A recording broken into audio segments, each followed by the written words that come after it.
Salamo fahavalopolo.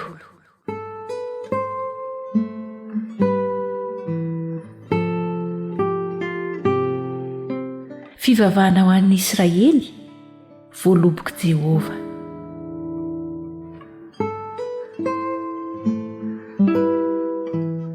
Ry mpiandrin'i Israely o, miaino. Ianao izay nitondra an'i Josefa toy ny ondry.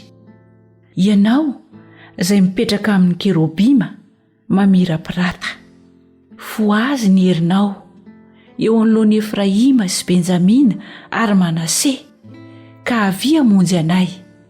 Andriamanitra o, ampodio zahay, ka ampamirapirato ny tavanao, ary eo ka hovonjeny zahay. Jehovah Andriamanitry ny maro, mandra-pahoviana no anetroka amin'ny fivavaky ny olonao ny fahatezeranao. Mampihinana azy mofo len-dranomaso ianao, ary mampisotro azy ranomaso tovozina. Ataonao fifandirana amin'ny mifanila fonenana aminay zahay, ary ny fahavalonay mifaly andatsa.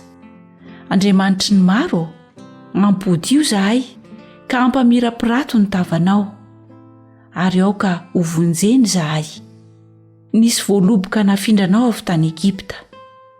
Nandroaka ny jentilisa ianao, ka namboly azy kosa. Nitevy teo alohany ianao, dia namaka lalina izy, ka nameny ny tany. Nanaloka ny tendrombohitra ny alokalony, ary ny sampany nanaloka ny sederan-driankazo.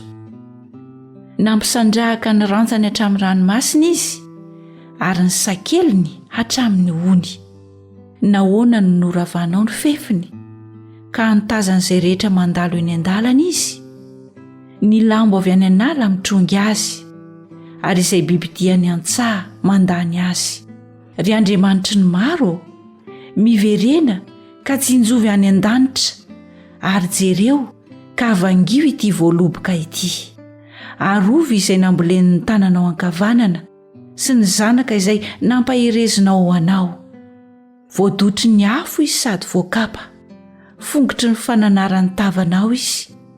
Oka ny tananao ho amin'ny lehilahin'ny tananao ankavanana, dia amin'ny zanak'olombelona izay nampaherezinao ho anao.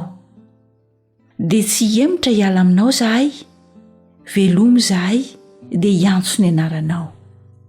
Ry Jehovah Andriamanitry ny maro, ampodio zahay, ampamirapirato ny tavanao, ary ao ka hovonjena izahay.